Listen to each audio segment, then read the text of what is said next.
If seva of dharma is my passion and my calling, then just like the human, this Jivatma needs a body to live in, so this dharma needs a nation, needs a body. And so I feel that India needs a positive narrative. India needs a unified narrative because it is a keeper of the dharma. And it's a very important relationship.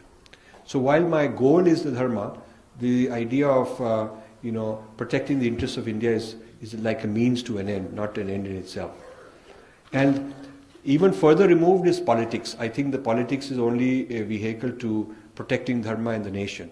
And to the extent political groups are helping, I would like to encourage that. To the extent they're not helping, I will not encourage that. But I'm not for a party for the sake of it. I have made it very clear. I'm not supporting someone because I just want to support them for the sake of it. I'm only supporting them to the extent that they're helping dharma, and in ways that they're not helping dharma, I'm very vocal and critical about it.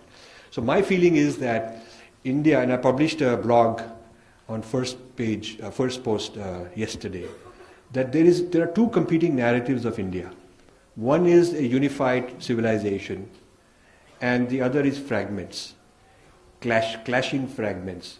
This caste group, that caste group, this minority, the people of this state, this language, this class structure, whatever. So we have these vote banks that are patronizing one particular group, one particular vote bank, one particular fragment, and these are in tension against the rest of the nation in order for the vote bank to get popularity and get support.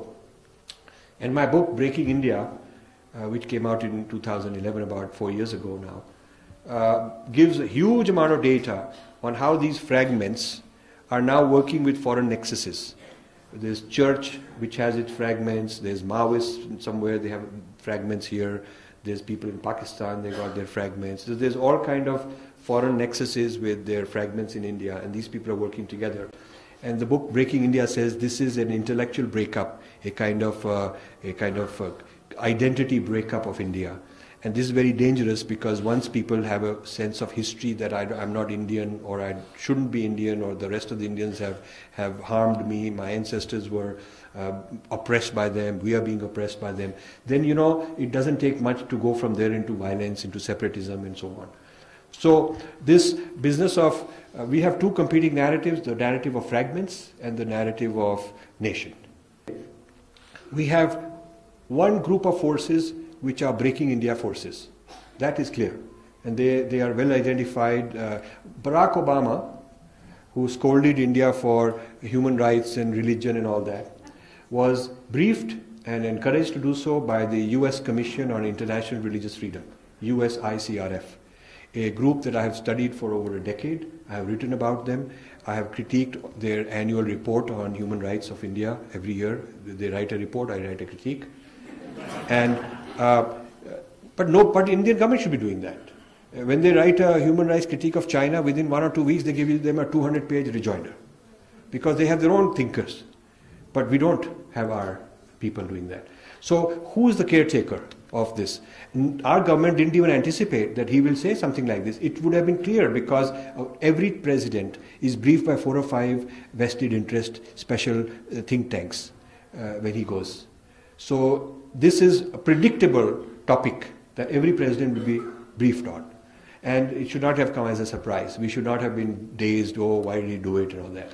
And in any case, we should have had a good, solid response. But the government didn't respond, our media are ignorant people, none of them knew how to respond. So we are lost on this type of matter.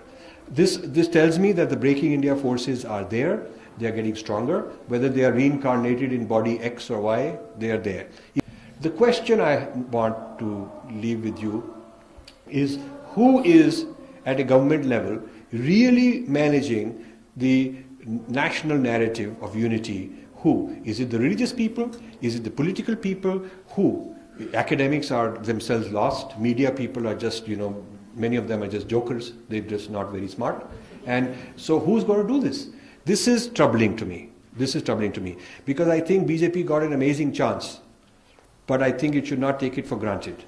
It has to start creating a positive narrative, counter discourse of its own. in order to be able to survive these political onslaughts that are predictable.